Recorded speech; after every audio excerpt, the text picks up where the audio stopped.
Nessa aula a gente vai conhecer mais sobre as partes internas do PC, certo? Então vou apresentar aqui para vocês nos slides, a gente vai dar algumas informações novas sobre os itens externos do PC, isso para que vocês possam fixar. Bom, então vamos lá, né? Primeiro item que é necessário, na verdade assim, esse item não é obrigatório, mas como a gente está falando aqui de um PC convencional, logo a gente observa que todo computador para o nosso cliente, ele vai estar dentro de um gabinete. A maioria das pessoas que não utilizam gabinetes, elas mesmas montaram o computador delas, elas mesmas fazem a manutenção, ou seja, não há necessidade de chamar um técnico. Então, essa parte aqui, ela finda sendo algo, ela finda sendo requisito também, né? Entendeu? Então, o gabinete aqui ele é incluído como uma parte do PC, justamente porque o cliente que compra um computador, que tem o PC, esse PC vai estar dentro de um gabinete. Então, o gabinete do PC, também conhecido como case ou torre, é uma estrutura que abriga e protege os componentes internos do computador. Então, essa estrutura ela vai estar preparada para receber ali a placa-mãe, os dispositivos, né, de entrada e saída, não todos, mas uma gravadora, por exemplo, um CD-ROM, né, uma placa de vídeo, outras placas que você coloca lá na sua placa-mãe para fazer um upgrade, o HD, enfim, tudo vai estar organizadinho dentro dele. Ele já tem essa estrutura pronta. Inclusive, os gabinetes hoje, eles são bastante adaptáveis aos diversos tipos de placas, né?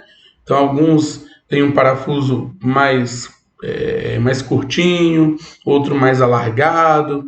Então, assim, ele já vem cheio de buraquinhos ali para você encaixar essa placa direitinho, certo? Então, o gabinete ele é essencial. Ele também tem aqui o painel frontal dele, onde eu vou ter aqui o botão de ligar. Muitos gabinetes oferecem aqui o USB, o áudio, né? O microfone aqui na parte da frente, muitas vezes para você ligar um fone de ouvido, por exemplo. Os gabinetes eles vêm com essa unidade aqui que antigamente, esse espaço, né? Antigamente era muito comum o uso de disquete, né? O disquete era algo assim, disquete CD-ROM, por exemplo, todo computador tinha que ter, né? Só que hoje, os computadores modernos, tudo está resumido ali no pendrive. Então, tudo agora é porta USB, né? Então, aqui muitas vezes fica apenas a tampinha, mas você pode comprar também um leitor de cartão, né? E o leitor de cartão ele tem exatamente esse tamanho também, certo? Só que o pendrive mesmo, o HD externo, ou seja, essa entrada USB convencional aqui, ela realmente ganhou o mercado, sabe? Hoje, até mesmo cartão de memória não é algo assim muito comum de ser utilizado, não. Na verdade, as pessoas usam muito a internet, né? Ou seja, vai tudo para a nuvem, né? Mas o pendrive convencional ou o HD externo é bastante utilizado, certo? Então, o gabinete possui aberturas para ventilação. Se vocês olharem aqui, ele também tem esses buraquinhos, justamente para levar o ar para dentro. E quando ele leva o ar aqui para dentro, é que muitas vezes ele traz ali muita poeira, né? E com o tempo ele vai enchendo de poeira, tá? Existem diferentes tamanhos e formatos de gabinete, né? E aí você pode escolher um que atenda a sua necessidade. Há todo tipo de gabinete. Isso aqui eu peguei um modelo comum, simples, mas hoje nós temos gabinetes até mesmo de Transformers, né? Daquele filme lá Transformers. Então a gente, principalmente o mundo do gamer, essa ideia de gabinete, ela é bem ampla, entendeu? O pessoal gosta de ter algumas excentricidades, né? E aí tem uns gabinetes aí bem bacanas. Mas no contexto geral, esse é o gabinete convencional, né? Um gabinete de torre. A gente vai falar também do cooler ou barra dissipador, né? Eu tenho o cooler ele tem essa ventoinha e ele também tem o dissipador nele, né? Esse processo funciona da seguinte maneira: o processador ele está aqui embaixo, certo? Ele esquenta e aí através da pasta térmica ela transmite o calor para essa estrutura metálica e esse calor ele precisa ser disperso, né? Então eu tenho aqui essa ventoinha que sopra para que o calor ele saia, né? Para que ele vá resfriando, certo? Então é aí o sistema de arrefecimento do processador. O processador ele precisa disso aqui porque ele realmente é o componente que mais esquenta no PC. Existem outros componentes na placa-mãe, como o chipset de vídeo, né? Esses itens também esquentam, mas não tanto quanto o processador. Quando você está falando de uma placa de vídeo potente, ela também esquenta tanto quanto o processador. Então, eles vão ter também os seus sistemas de ventilação, certo? Então, o cooler do PC é um componente essencial para manter a temperatura dos principais componentes, como o processador, né, dentro de níveis seguros de operação. Ele é o responsável pela dissipação do calor gerado durante o funcionamento dos componentes, evitando o superaquecimento e potenciais danos. E o processador é bem rápido. Se você ligar um computador sem o cooler, né, ou seja, apenas o processador ali cru, você vai observar que em pouco menos de 30, 40 segundos ele vai esquentar assim tão rápido que ele vai travar, entendeu? Então não é uma coisa que demore, não, tá? Ele vai esquentar de uma vez e já vai travar. Quanto maior a potência desse processador e quanto mais ele é estressado, mais ele esquenta. E se ele chegar a um limite assim de temperatura muito grande, ele trava e não ele para, né? E aí, se passasse disso também, ele poderia até derreter. Bom, nos coolers nós temos dois padrões, né? Nós aprendemos que há dois padrões de processadores no mundo da computação hoje, e esses padrões eles disputam o mercado. Há dois fabricantes, na verdade. Há o fabricante AMD, Advanced Micro Device, é a sigla AMD, e há o padrão Intel, né? E aqui a gente viu o modelo de cooler para processadores AMD. A gente vai aprender aqui o modelo de cooler para processadores AMD. Nesse modelo, normalmente ele tem essa garra aqui, ó, essa garrinha. Você instala uma estrutura embaixo da placa-mãe, certo? E aí você bota essa garrinha lá, e eu considero inclusive esse modelo aqui mais resistente. Então a gente tem esses modelos, né? Aqui tem o cobre que vai levar o calor e o dissipador na frente e em cima o cooler que vai fazer a ventilação. Esse cooler ele ventila muitas vezes para baixo, né? Para baixo da placa, certo? Então que esses dois modelos aqui são iguais. Nós temos esse modelo também, onde ele tem aqui 4 parafusos, e eu também coloco uma base embaixo da placa-mãe e parafuso, tá? E aí, tá vendo aqui os parafusinhos? São aquela chave Phillips, né? Você observar bem, isso aqui são parafusos, tá? Então, uma vez que eu coloco essa base embaixo da placa-mãe, eu encaixo o cooler por cima e vou parafusando, né? E aí ele fica lá encaixado, tá? O cooler é diretamente montado sobre o processador para dissipar o calor gerado por ele.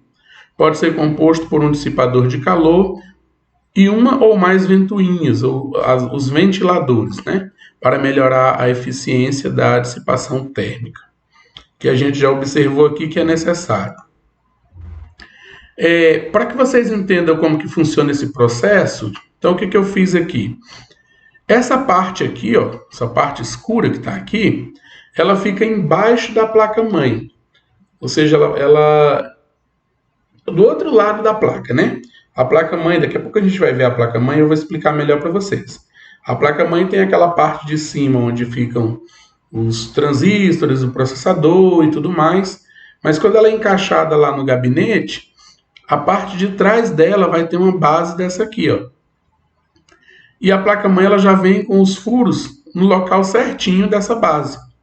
Então, quando eu encaixo essa base, aí aqui por cima eu venho com os parafusos e claro que aqui em cima, esse local aqui todo teria um cooler, tá?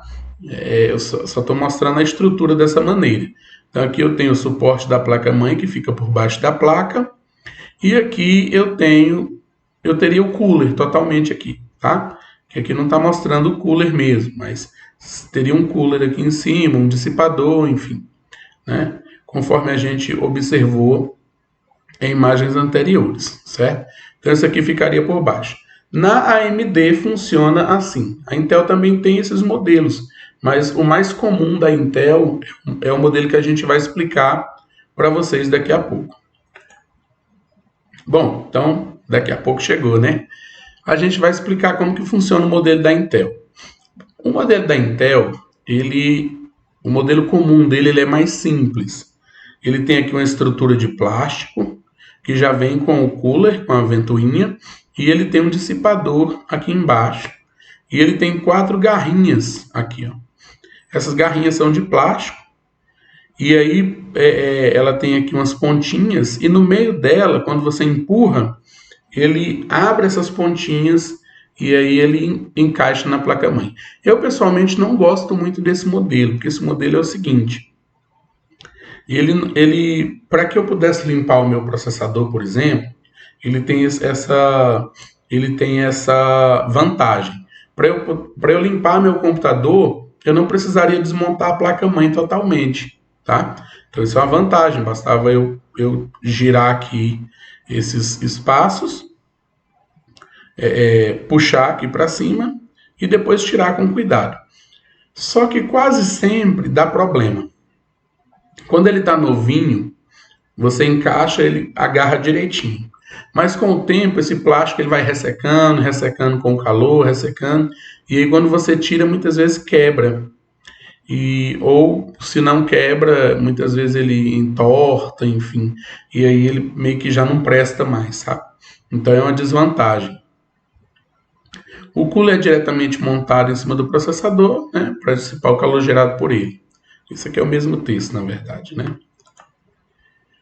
Aí aqui eu vou mostrar para vocês terem uma ideia de como que funciona. Aqui eu coloco a pasta térmica, eu vou encaixar isso aí em cima do processador.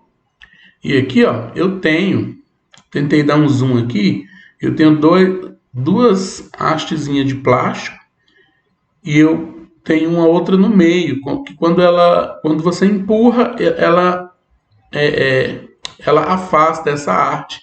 E aí ela encaixa na placa-mãe. É como se fosse uma pressão. Aqui, por exemplo, deixa eu ver se dando um zoom melhor. Aqui, por exemplo, ó, ela está fechadinha e essa parte aqui, ela não está abaixada, né? Então aqui ela está fechadinha, que é novo, né? A imagem é de um cooler novo, ela já vem bem coladinha. Mas depois que vem aqui, ó, aí ela afasta e cria uma pressão, certo? Para que vocês entendam melhor, aqui eu vou mostrar eu fiz um modelinho que eu vou mostrar para vocês daqui a pouco. Aqui, ó, é o modelo do dissipador da Intel, né? Eu encaixo ele certinho lá na minha placa. Encaixou, eu vou abaixar isso aqui e vou girar. Tem uma setinha aqui, ó. Eu não sei se dá para vocês verem. Deixa eu pegar aqui o zoom. Não sei se dá para ver, mas tem uma setinha. E aí eu vou girar essa setinha. O que eu faria? O que eu faço quando eu giro essa setinha? Ele tem um sistema que não vai deixar subir, né? Ele vai travar. Ele tem uma travinha. E pronto, uma vez travado, fica seguro lá, beleza. Mas é aquilo que eu falei para vocês. Com o tempo, isso vai se desgastando. Aí você vai tirar para fazer uma limpeza e a probabilidade de estragar é grande, tá? Então é interessante observar isso.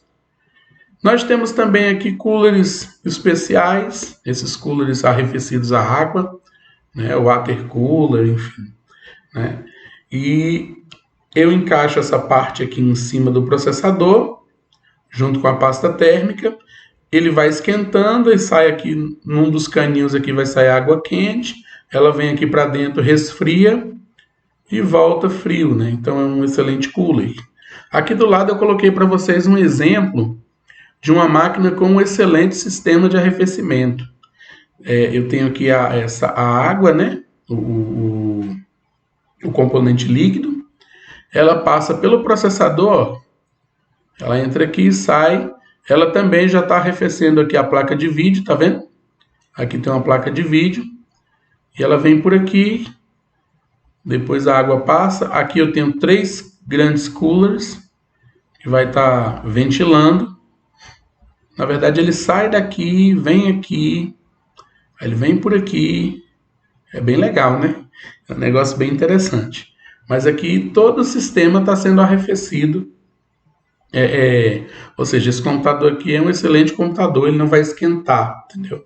Ele não vai ter problema de calor, certo?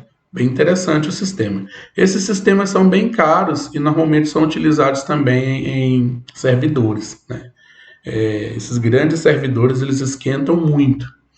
Esse aqui é um modelo pequeno, mas existe aí um sistema de arrefecimento bem grande para servidores, tá?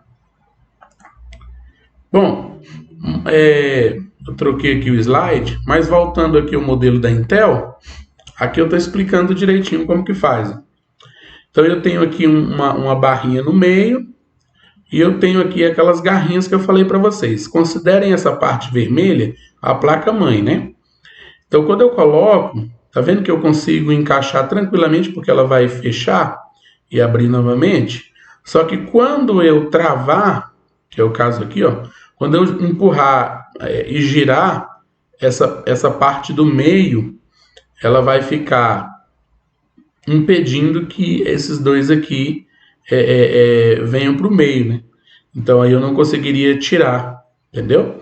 Aqui eu conseguiria tirar porque quando eu puxasse com jeito, ela viria para o centro e soltaria tranquilamente. Mas aqui se eu tiver com a trava no meio, ela não vai conseguir voltar para o centro porque não tem espaço. E aí é dessa forma que a Intel faz para que esses itens agarrem lá na placa-mãe, certo? Então eu criei esse modelo só para você ter uma noção de como que funciona. Nós temos também os coolers de gabinete, né?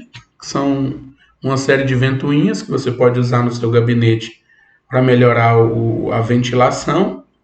Então você pode colocar nas baias lá do gabinete, distribuir lá dentro de uma maneira interessante para poder criar mais ar lá dentro, mais ventilação ou expulsar o calor, né?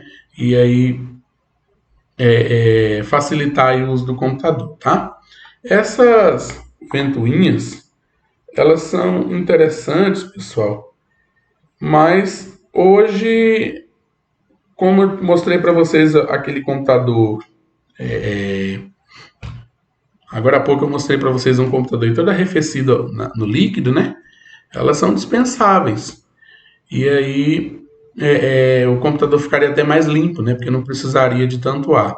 Embora o sistema arrefecido ali ao líquido, ele também tem um tempo de validade. Com o tempo a peça vai estragando, porque ela vai corroendo, né?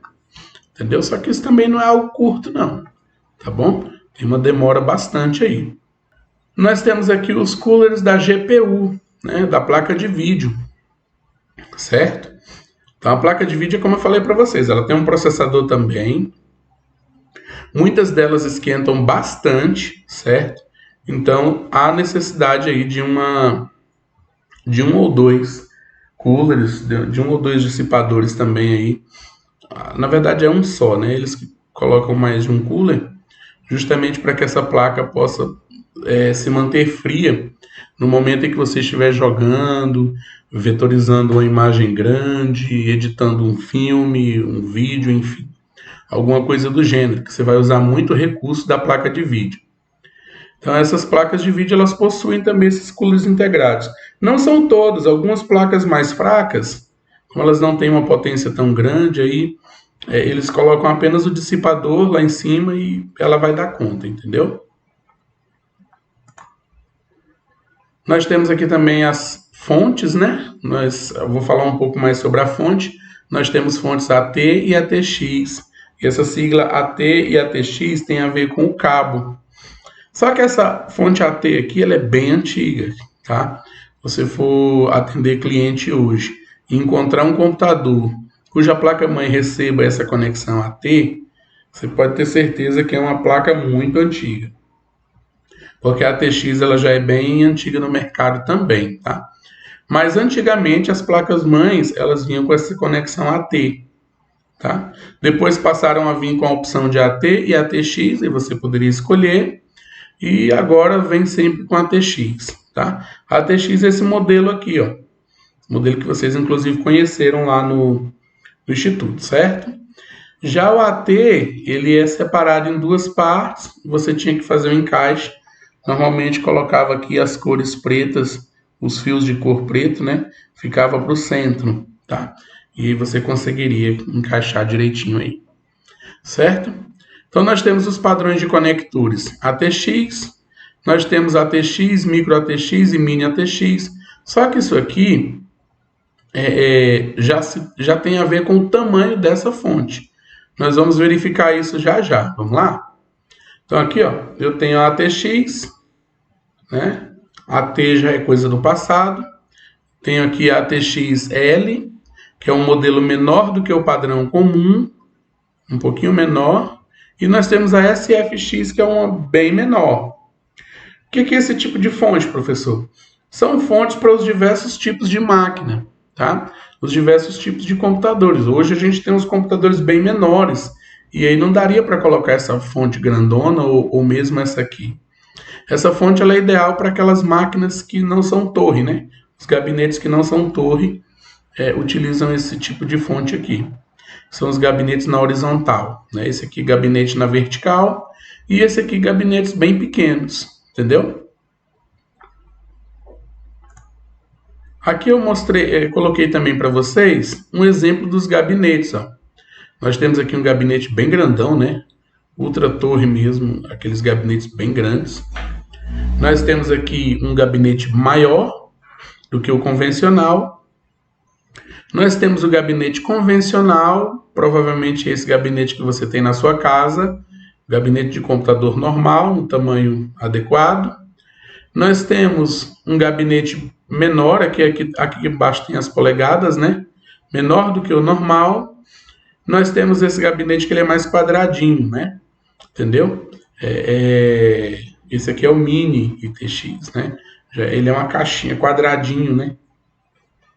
E nós temos os bem menores, tá? Que esses aqui já aparecem com um aparelhinho de DVD. Sabe esses aparelhos de DVD que a gente costuma ter em casa? Então, já é um modelinho assim, ó, tá? Então, a gente tem aqui também as fontes TFX, são outro padrão de fonte.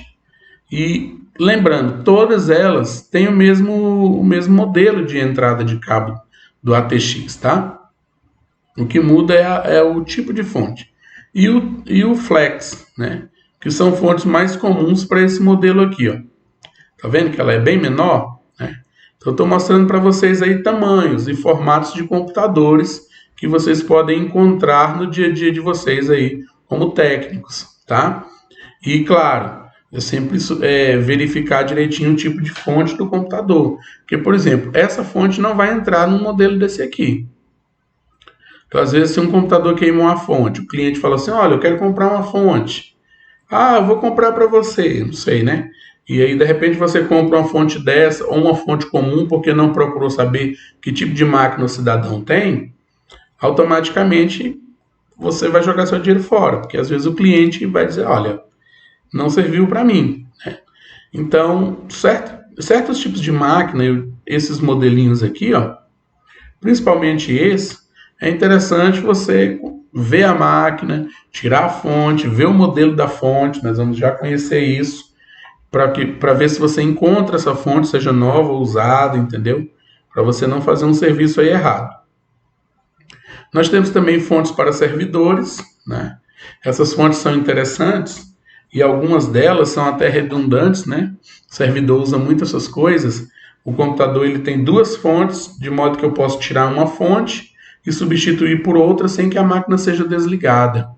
Então, na falta de uma, isso aqui é redundância, né? Na falta de uma fonte, a outra segura. Então, se der um pico de energia, algum problema, queimou a fonte principal, o sistema automaticamente utiliza a fonte auxiliar, né? É interessante falar assim que parece coisa de outro mundo, né? A nave ligou e o motor auxiliar, entendeu? Então, a redundância é isso, né? São tecnologias bem comuns em servidores que precisam estar constantemente ligados, tá? Eu peço a vocês que façam a leitura do texto, que façam anotações do que foi interessante, né? Para que vocês possam aprender mais, tá bom, pessoal? Enfim. Aqui embaixo eu coloquei fonte de alimentação para notebook. Não está aqui em servidor, né? Mas é o famoso carregador do notebook, né? Nós temos essas fontes também, tá? Essas duas aqui são para servidores. Essa aqui é para notebook mesmo, tá? Bom, aqui a gente vai observar algumas nomenclaturas aí usadas na fonte. Na fonte não, perdão, nas fontes, né? Tô confundindo aqui, perdão, pessoal. A gente vai verificar aqui algumas nomenclaturas usadas nas fontes. Então, o que acontece aqui? Eu tenho essa fonte aqui, AAA 350, que quer dizer que ela é 350W, tá? Então, aqui, ó, eu tenho a voltagem dela, 115 a 230, tem essas duas opções de voltagem, certo? Tem a frequência dela, tem aqui a corrente contínua dela e eu tenho aqui a potência dela. Ela opera em 103W, 250W, né? E vai até 350W, entendeu? Então é o máximo que essa fonte aguenta. Se ela for mais que isso, ela vai estragar. Toda fonte sai 12 volts, né? Fonte de computador sai 12 volts. Então, essa fonte aqui, ó, ela tem 350W de potência. Essa aqui, ela já tem 700W de potência. Tá vendo? O máximo de potência dela é 700, ok? Então, essa fonte já é bem melhor do que essa fonte aqui. Essa fonte é um padrão muito comum para os computadores normais aí de mercado. Dia a dia, sabe? Um computador onde você vai digitar um texto, navegar na internet, enfim. Essa aqui ela já me dá mais algumas coisas. Eu posso botar já uma plaquinha de vídeo aí mais ou menos, rodar algum jogo, alguma coisa do gênero, porque ela vai ter uma potência melhor. Existe aqui também uma coisa interessante. Existem fontes que são PFC ativo. O que é esse PFC ativo, pessoal? São fontes que entregam realmente isso aqui de verdade. Ela não vai ter essa variação. Tá vendo que essa fonte ela tem variações? Ela tem variações, né? Tá vendo? As fontes para jogos, fontes assim boas mesmo, ela não vai ter variação. Ela vai entregar exatamente aquilo ali com força, entendeu? Justamente porque a ideia é conectar ela num equipamento que vai realmente usar recurso de energia. Só que quanto maior a potência da fonte, maior o gasto de energia do computador, da casa também, tá? As fontes, normalmente, ela vem com alguma letra ou frase, né? E o número da potência máxima dela, tá? Então, se você vê assim, Corsair CX500, é porque a potência dela máxima é 500, né? O Watercooler 700W, esse 700 é a maior potência, entendeu? Isso aqui é só para vocês entenderem algumas coisas relacionadas aí às fontes, tá? Lembrando que o curso aqui é mais para manutenção do computador, não é realmente para a parte de eletrônica. Outra coisa interessante também sobre as fontes é o seguinte: algumas fontes, pessoal, a gente vai encontrar dessa maneira lá atrás. A gente vai ter aqui um botãozinho, né? Para ativar e desativar a energia dela. Nós vamos ter aqui a entrada de energia e não vai ter mais nada, tá? Essas são as fontes mais simples. Normalmente, essa fonte ela vai operar em 110, 220 ou 230. E vai ser automaticamente, tá bom? Ou seja, se eu botar ela na tomada direta, ela vai funcionar.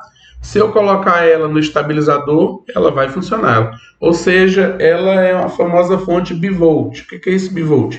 Ela seleciona automaticamente a voltagem que vai entrar. Tá bom? Nós temos aqui fontes que virão também com a entrada aqui de energia. Esse botãozinho. Nem todas têm esse botão, tá? Nem todas, mas as mais modernas costumam ter esse de hoje, que já costumam vir com esse botãozinho. E aí a gente vai ver essa chavinha aqui, ó. E aí o que acontece aqui? Tá vendo que ela tá aqui mostrando 230 volts? Essa voltagem de 230, aqui no Brasil, parte do país opera em 230 volts. Uma outra parte, aqui eu não vou entrar em detalhes, não é o foco do curso, é 110 volts. Então, o que acontece? Se você ligar um item de 230 volts na energia em 210, num primeiro momento você não vai estragar o equipamento, mas ele também não vai funcionar legal. Outras nem vão funcionar. Você vai tentar ligar e não vai funcionar. Porque ele está pedindo 230 volts e não está entrando bem menos, 110 volts, por exemplo. Mas, se você apontar aqui para o 110, ou seja, se você virar essa chavinha para cá, vai aparecer 110 aqui, ou 115. E você espetar ele na tomada, e a sua região for uma região de 230 energia, ela vai estourar na hora, vai queimar na hora. Você vai estragar na hora. Por quê? Porque a quantidade de energia que vai entrar é muito grande. E aí você vai queimar a sua fonte. Tá? Muitas vezes você vai queimar o fusível dela, né? E aí você finda perdendo o equipamento. Em regiões onde a energia é 230 volts, você quiser usar o 110 por uma questão de segurança do seu equipamento, para evitar que queime, estrague, né? Você vai virar a chave, mas vai ter que usar um estabilizador, certo? Se a sua região for uma região de 110 volts, você vai virar a chave para o 110 e você pode ligar na tomada direta também. Mas você precisa observar esses itens, tá? Você precisa observar isso aqui. Então, se a sua fonte não tem nada de informação aqui, na maioria das vezes ela vai selecionar automaticamente, certo? Aí o que você precisa fazer é o seguinte: é checar na sua fonte, certo? Aonde tem a informação que diz a voltagem. Nesse caso aqui, ó, eu tenho aqui, ó, input voltagem, tá vendo? E ela está dizendo o quê? 115, 230. Então, se eu não tenho aquele botãozinho lá do 115 ou 230, ele vai selecionar automaticamente, tá? Vai selecionar automaticamente. Deixa eu pegar o marca-texto, acho melhor. Vai selecionar automaticamente. Aqui também, ó, a 100 input, ó lá. 100 a 240, tá vendo? Algumas diferenças, aqui é 115, 230, 100, 240. Professor, mas essas informações aí, se eu ligar aqui na energia, na cidade que eu moro, eu virar essa fonte aqui no 230, e essa aqui eu virar no 240, ou seja, deixar no máximo, e ligar na tomada direta, não vai dar problema porque tem uma diferença? Não, porque tem faixa de tolerância, tá? Essa fonte aqui, ela suportaria mais do que essa. Normalmente, pessoal, aqui vai até 210, 220 no máximo.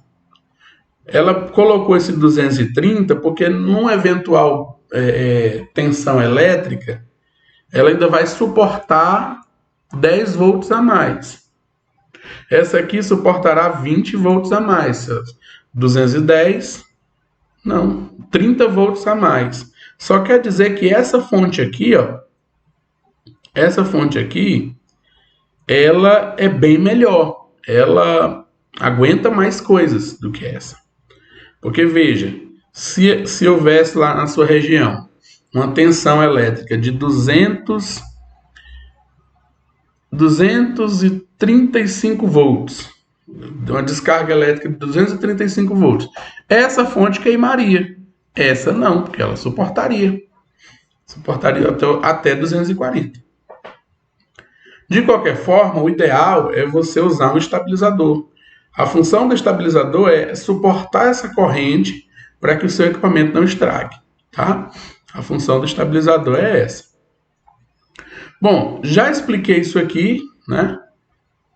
Lembrando que aqui, embora seja automático, ele tem as faixas de tolerância também, tá?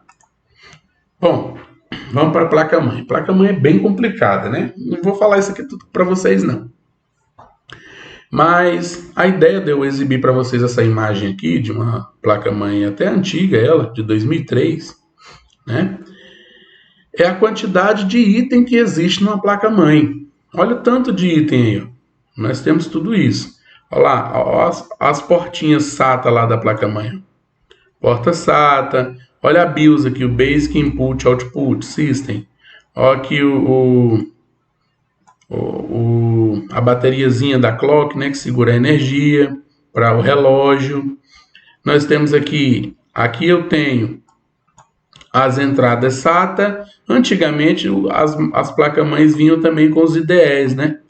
Aqueles grossos lá, aqueles fios mais grossos, né? IDE primário era azul, IDE secundário era de cor escura. Aqui já observei que essa placa-mãe é uma placa-mãe ATX, pelo modelo dela, tá vendo? O modelo do encaixe da placa da fonte, né? É interessante observarmos isso. Ela tem 4 slots de memória, já estou vendo aqui 4 slots de memória. Eu tenho aqui o chipset do gráfico dela, placa de vídeo, né? Que é onboard. O termo onboard, pessoal, quer dizer integrado, né? Que já vem tudo na placa-mãe. Eu tenho aqui a CPU, que é o processador está aqui embaixo, aqui é o cooler. A pessoa tirou aqui a ventoinha, né? Eu tenho aqui os diversos periféricos on-board dessa placa, tá? Diversos periféricos on-board da placa estão aqui. Deixa eu trocar aqui para a caneta, para que vocês enxerguem melhor. Antigamente, pessoal, lá para a década de 80, 90, não vinha quase nada na placa-mãe. Ela vinha cheia desses slots aqui, ó. Tá vendo? Isso aqui é chamado de slot de PCI, né? Slots de expansão. Esse aqui era para a placa de vídeo. Esse que eu estou marcando aqui era para a placa de vídeo. Esse aqui era os PCIs. Eu tinha que colocar a placa de som, eu tinha que colocar a placa de internet, a placa de fax modem. Eu tinha tudo quanto era placa. Ela vinha limpa, literalmente limpa, né? Mas aí, na década de 90 para os anos 2000, começou a vir tudo integrado na placa-mãe. Então, o que acontece? As coisas já vêm tudo aqui, ó. Internet, USB, som, tá vendo? Tá tudo aqui. Então, a placa-mãe, ela virou o maior barramento do computador, porque já vem tudo nela praticamente, tá? Só faltou vir um HD, né? Já nela, mas ele vem separado. Então, aqui, ó, o que acontece aqui?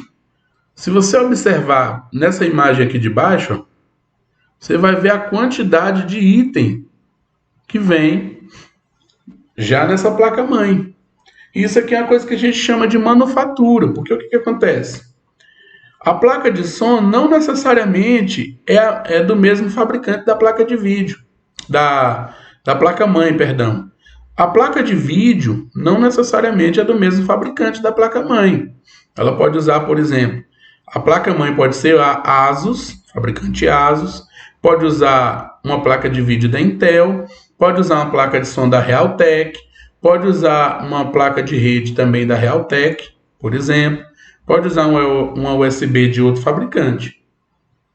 Então, os fabricantes fornecem os itens que são soldados na placa-mãe, mas a placa-mãe mesmo é de outro fabricante. Ele vai comprando esses itens e ele vai montando a placa-mãe. Isso é o que nós conhecemos aí como manufatura, né? É a indústria crescendo.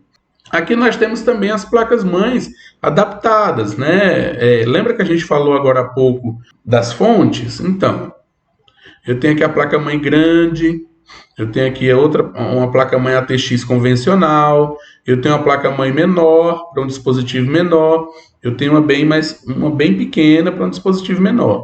Mas você pode observar que a estrutura dela não muda, tá? Ela pode diminuir em um ou outro item, mas a estrutura não muda. Claro que quanto maior, mais opções para eu montar minhas coisas.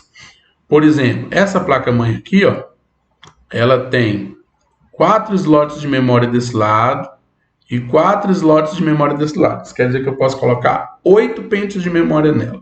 Isso quer dizer que eu posso colocar uma excessiva quantidade de memória RAM nessa placa, que deve ser ideal para você montar um servidor doméstico, sei lá, certo? Porque você vai ter muita memória nela. Consequentemente, o processador dela com certeza é um processador bem parrudo. Aqui eu consigo ligar também muitos periféricos adicionais, caso eu queira fazer upgrade. O que é o upgrade, professor?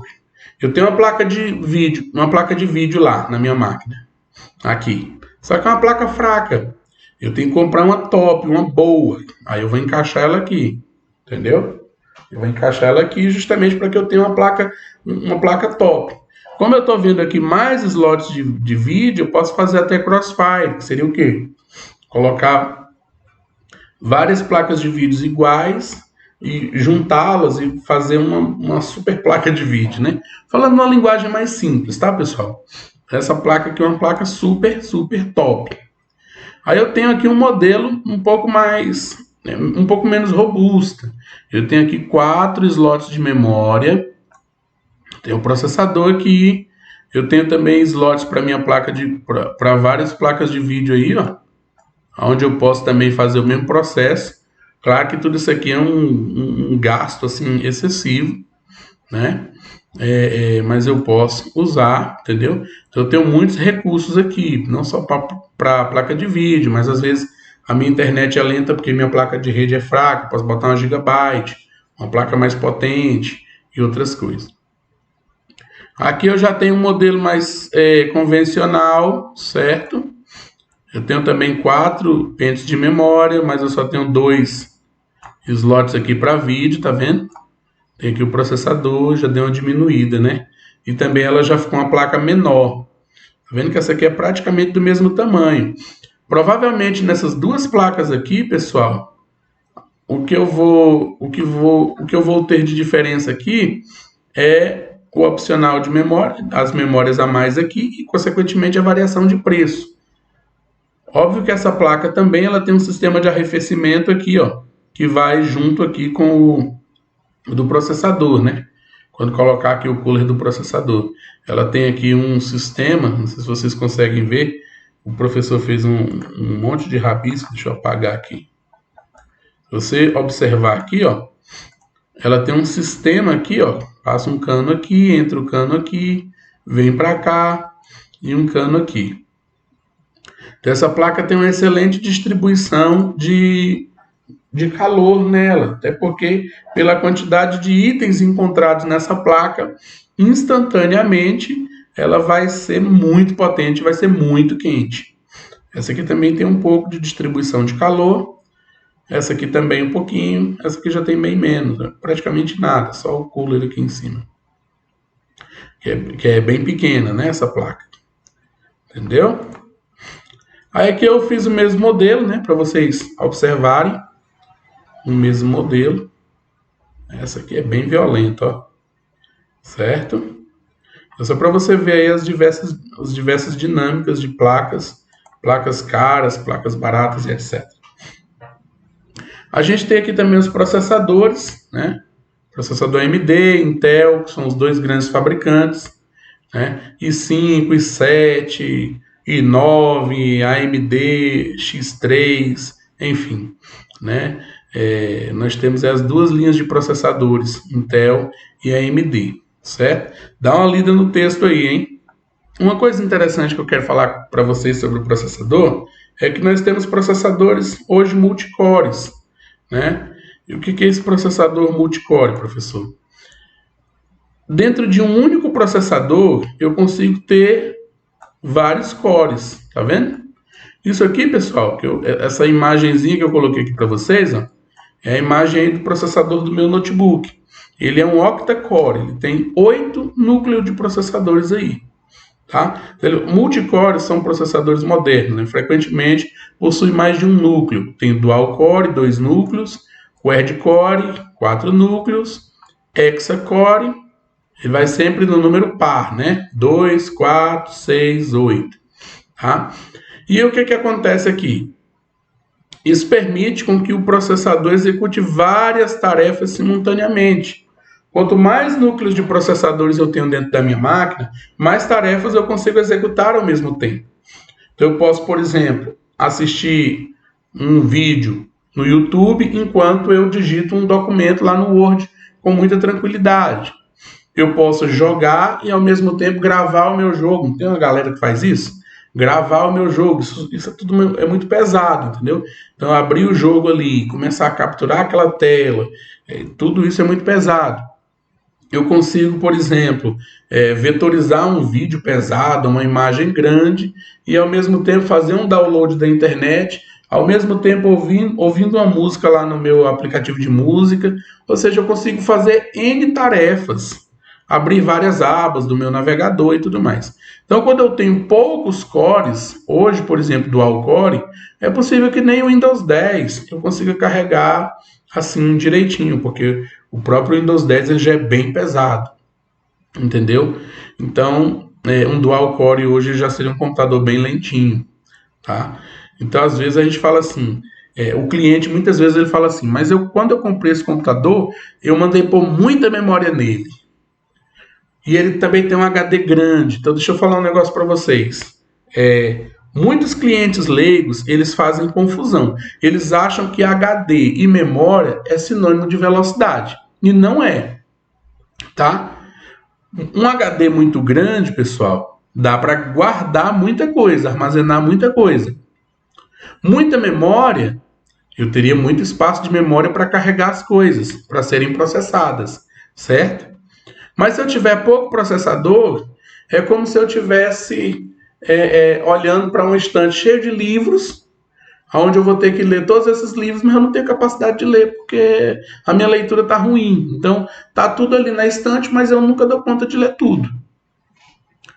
A combinação boa para um computador funcionar bem tem que ter memória? Tem. Tem que ter um HD bom, grande? Tem, para guardar as coisas, né? E também o SSD que traz velocidade. Mas se não tiver processador para processar tudo isso, seu computador vai ser um computador ruim, vai ser um computador muito lento, tá? Então, hoje, principalmente aqui no Brasil, muitas vezes se faz a seguinte propaganda: computador, tantos gigas de memória. Aí, né, o cara se anima, nossa, tem tantos gigas de memória. Mas eles não falam de processador. E aí ele compra o computador e fala, por que meu computador é tão lento e tão ruim? Porque é um computador que vem com um processador ruim. Então eu tenho que lembrar, como é que eu compro um computador bom? Eu tenho que lembrar de processador e memória, tá? Pelo menos esses dois. Que HD você pode ter um computador muito bom com pouco espaço de memória, com pouco espaço de HD você vai armazenar pouca coisa. Mas para velocidade, que é o que é procurado hoje, eu preciso de um computador bom. Esse computador aqui é octa-core e tem aí muitos processadores potentes, né? Falando de memória, aqui eu coloquei para vocês também os modelos de memória. Então nós temos esses vários modelos de memória que vocês podem observar: DDR2, DDR4, DDR3 no notebook, né? Enfim, nós temos aí esses modelos de memória. Eu vou falar um pouquinho sobre memória, que é algo interessante aqui para vocês. A história das memórias é o seguinte: nós temos aqui as memórias EDO, são memórias muito antigas, certo? Extended Data Out. E as memórias EDO, né, eram padronizadas em termos de número de pinos, né? Na verdade, todas elas são, né? Os módulos EDOs típicos tinham 72 pinos. O que é o pino, professor? O que é esse pino aí? Esse pino, pessoal, esse pino é isso aqui, ó, esse espacinho aqui, ó, entre um e outro, tá? Tá aqui o EDO, uma memória EDO. Tinha aqui essas viazinhas, né? Quanto mais pinos, maior a frequência de salvamento e leitura e escrita dos arquivos, certo? Costumavam ter 72 pinos. Já as memórias DIMM, por que eu juntei esses dois aqui? Porque isso aqui tudo é antigo. É muito antigo, é muito difícil vocês encontrarem esses dois tipos aqui, tá? EDO e essa DIMM aqui. Essa aqui, nós temos aí por padrão 184 pinos, mas não quer dizer que ela não tenha menos ou mais, tá? Tudo varia da quantidade de memória, da frequência, da potência, etc. Dessa DIN a gente evolui para DDR, tá? Vem a memória DDR. Ela já tem aí entre 184 pinos e 200 pinos, né? Isso é uma média, tá? Aí depois vem a DDR2, 240 pinos, 200 pinos também para laptop, né? Que era menor. Tem a DDR3, 240 pinos, 204 pinos para laptop, e a DDR4, 280 para computador, 288, 260 para laptop. Mas esses números aqui, eles não são assim exatos, tá? Tudo varia da potência, da frequência, da tecnologia que o fabricante utilizou, certo? Então é necessário observar essas coisas também. E essa pinagem, por si só, não define velocidade, tá? Aí vai ter muita tecnologia também empenhada nessas memórias, tá? Aqui eu coloquei para vocês aí como é que a gente encaixa a memória no computador, né? Ele tem aquelas garrinhas que vai ficar certinho aí na memória. No notebook é diferente, né? Ela fica deitada, porque o notebook é uma superfície, ele é mais fino, né? Aqui nós temos em cima, isso aqui, pessoal, ó. Conforme está explicado aí embaixo, isso aqui, ó, é o chip da memória, onde fica armazenado as informações. As memórias, elas são voláteis, tá? Isso quer dizer que quando elas são desligadas, tudo apaga lá de dentro dela. Não fica nada na memória. Esses chips aqui, eles só armazenam arquivos na leitura e na escrita, enquanto o computador está processando. Enquanto o processador aqui, ó, que está até sem processador, né? O processador está trabalhando, ele vai armazenando aqui, porque ela é rápida o suficiente para atender ele, coisa que o HD não consegue. Mas quando vai desligar o computador, tudo volta para o HD. E é por esse motivo que o computador ele demora um pouquinho, tanto para ligar quanto para desligar. Não se esqueçam disso. Eu tenho aqui também os HDs, né? Eu tenho aqui um HD para PC grande, um HD para notebook, certo? Esse aqui PC grande, esse aqui notebook, certo? Aí eu coloquei aqui uma foto do HD aberto, o HD de disco. Você vê que é literalmente um disco e uma agulha, né? Certo? Então esse HD aqui, o Hard Disk Drive, a sigla HDD, já é uma versão mais antiga, porque hoje a gente está entrando aí na era dos discos sólidos, ou seja, dos SSDs. O SSD ele usa um chip de armazenamento, tá vendo? Um não, vários, né? De armazenamento semelhante à memória, que fica aqui dentro dessa caixinha, tá? Lembrando que um HD de notebook ele funcionará tranquilamente num desktop, porque a entrada SATA, essa entrada SATA aqui, ó, ela é idêntica. Mas o HD do computador grande, ele não funciona no notebook porque ele não cabe, né? O tamanho dele não cabe. Então, o SSD, ele é formado por essas memórias, memória flash, chamada de memória flash, e elas são não voláteis. Por que não voláteis, professor? Porque elas vão precisar guardar informações dentro dela, né? Ou seja, se eu salvar uma coisa nesse HD e tirar ele da energia, tirar ele do computador, ele vai precisar continuar guardando esse dado ali dentro. O volátil é aquele que ele só armazena enquanto está ligado na energia, né? Se desligar, se tirar a função, ele não armazena nada, né? Por isso que o SSD é não volátil e a memória RAM é volátil. Ela só armazena enquanto está sendo processada. Vou passar aqui.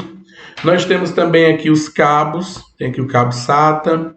O cabo SATA é um padrão mais moderno hoje nas máquinas, né? Ainda utilizado hoje nos gabinetes.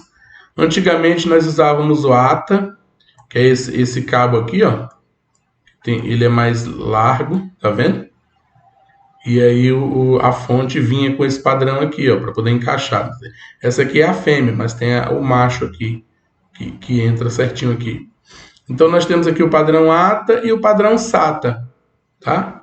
Cabo SATA, cabo de energia SATA, esse aqui é o de energia. Esse aqui é o de energia ATA, certo? Mais antigo. Nas fontes, hoje você encontra esses dois modelos. Aqui nós temos também os outros cabos do painel frontal. Então eu tenho aqui HDD LED, Power LED, Reset SW, Power LED de novo, né? Aqui é a luzinha do HD, né? Aqui é o Power SW, eu errei. O SW aqui é o botão de ligar. Aqui é o LED do HD, aqui é aquele botão de reset, que você aperta e dá um comando de reiniciar, né? E o Power que indica que o computador está ligado. Aqui a gente tem um padrão interessante na placa-mãe, que ela vem mostrando os locais onde você vai colocar.